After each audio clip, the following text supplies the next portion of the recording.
Yo, what's going on, guys? Mush back at it with another video. One of the most anticipated games of the year going into 2025 was the ground-up remake of Metal Gear Solid 3 Snake Eater, and we are just a little over a week away from the official release of Metal Gear Solid Delta Snake Eater. I want to go over the full PC system requirements. Unfortunately, as of the recording of this video, Konami hasn't put out like a full breakdown of 4 different tiers or 6 different tiers that a lot of other studios do, but we'll take a look at the 2 tiers that are live right now. On top of that, if they do put out a post looking at the other tiers, I will do an update video and we'll talk about that. The game so far that we've seen as far as the trailers and the gameplay has looked fantastic. I'll give you guys some insight on the game. But before we get into the video, a shout out to our friends over at Green Man Gaming. Look, the price point of this game is a little bit of a contentious element. It is a remake of a PlayStation 2 game, and let's be honest, while I legitimately think Metal Gear Solid 3 is in the pantheon of the greatest video games of all time, alongside like the Resident Evil 4s, the Red Dead 2s, the Witcher 3s, like legitimately a phenomenal game.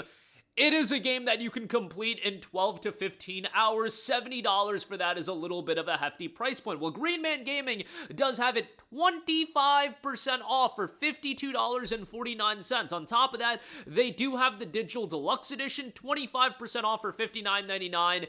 And that does include 48 hours of quote-unquote early access. So the Digital Deluxe Edition will be coming out Tuesday, August the 26th, while the Standard Edition will be out Thursday, August the 28th. So if you want to jump into it right away, the Digital Deluxe Edition will also give you some in-game items, the sneaking DLC pack. So you can check that out as well. But now let's talk about the game. Again, a ground-up remake of Metal Gear Solid 3 Snake Eater. Let's go over the system requirements first and the 2 tiers available on that. Minimum, you're looking at an Intel Core i5-8600 or an AMD Ryzen 5 3600. 16 gigs of RAM for minimum. An RTX 2060 Super is listed for minimum. Recommended, you're looking at an Intel Core i7 8700K or a Ryzen 5 3600, 16 gigs of RAM. An RTX 3080 is recommended, and then the real kicker, 100 gigabytes of available storage space will be required as well. I believe the official amount is like 85 gigs, but yeah, this is a remake of a PS2 game, and it's kind of crazy to see it at this file size, but that's just the reality of gaming these days, where you're gonna have a lot of games that are 80, 90, 100, 150 gigabytes it can get to at times, especially with DLC updates and things of that nature. These games can get pretty sizable.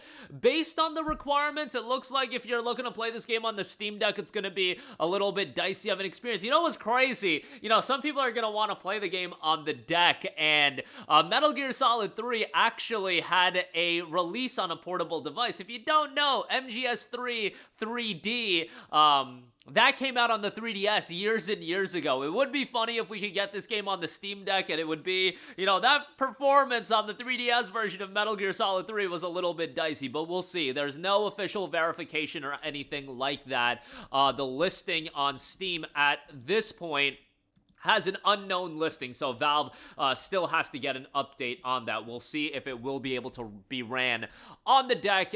You know, this is one of those ones that it would be a little bit surprising to me if it did run on the deck.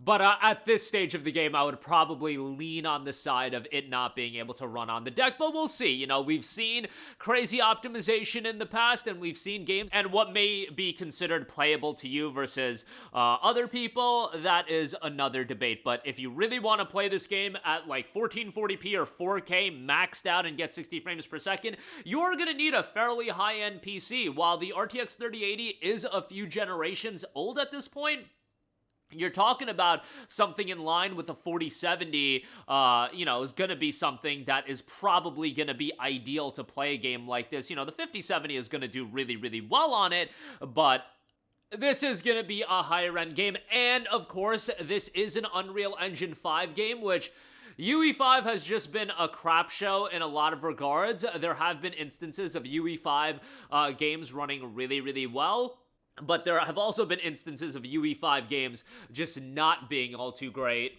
Just recently, we've had games like Wu Shang Fallen Feathers. That game was an absolute crap show on PC. And then Mafia: The Old Country. We literally had those two games, big titles, back-to-back on PC. Wu Shang was a straight-up atrocity. Like, that game was terrible. My experience with Mafia: The Old Country, it was playable, but you're talking about a game that was crashing every 45 minutes to an hour in my experience. And for other people, the experiences were varying quite a lot. So UE5 has been quite a crap show all generation, or for the last a couple of years, so it's always a little bit concerning when a game is on UE5. Hopefully they get it to a decent state, and obviously Epic is aware of the shader stutter issue. It's just we actually need to get these issues resolved with UE5, and it's been a big problem for a while. There have obviously been games that ran well. The Konami published Silent Hill 2 Remake for a lot of people ran really, really well. So it's not like 100% of UE5 games are running terribly, but Delta Snake Eater is such a big game that it would be really unfortunate for this to have performance issues. And also, let me add, the last major Metal Gear Solid release was Metal Gear Solid 5. And that game ran like a dream. I remember when that game came out on PC, it just ran incredibly well. And honestly, from a PC performance standpoint, I remember back then, a decade ago, just being absolutely blown away by the game. But that was a different time. A decade ago on the Fox engine, this is on Unreal. So we'll see how this turns out. The game itself is incredible. I totally can understand people's concerns about the length of the game, that 12 to 15 hour experience. But the thing is, my opinion is that over the course of the next 5 years, you'll probably go back and play through the game a couple of times. And if you look at the overall amount of hours that you get, it might be well more than one playthrough's worth of hours. Also, I'd be remiss if I don't mention that they are adding the multiplayer component in Fox Hunt. So it's an all-new multiplayer mode set in the same world as the main story. The new mode makes use of stealth and survival elements to deliver exciting hide-and-seek style back-and-forth gameplay. So that'll be available. And you have Snake versus Monkey. You'll play as Snake and round up all the escaped apes, running amok in each stage. That's more of a mini-game sort of thing. It's not going to be something absolutely massive. We are going into this game for the main campaign. And again, that price point is certainly an element that I've seen multiple people bring up of it just being a little bit too high. I will also say this, Konami games do historically go on sale fairly quickly. Not to say that you'll see this game in the bargain bin by the end of the year, but if Silent Hill 2, you want to use that as a point, you know, that game goes on sale for like $35. It came out a year ago, and you can get the game cheaper, you can wait a while, and do also keep in mind, Gears of War is coming out, Lost Soul Aside is coming out, MGS3, I would say among those three games, by far the biggest. But there's a lot of big games coming out that now it would probably behoove you to be a little bit selective on what you pick up. But wanted to do this video covering the system requirements, covering the deal at Green Man Gaming. I would not be spending $70 plus tax on this game. GMG, $52.49. Digital Deluxe Edition, $59.99. You'll get it, 48 hours, quote unquote, early. You won't pay tax either. And I think that is the route to go. They obviously do sponsor this channel, so if you do buy a copy of the game, I do get an affiliate kickback, which is much appreciated. But that's gonna do it for me. Let me know your thoughts on Metal Gear Solid, Delta Snake Eater, the system requirements. Are you gonna pick it up? All your thoughts in the comments section down below. As always, guys, thanks for watching, and I will catch you guys in the next one. Peace out.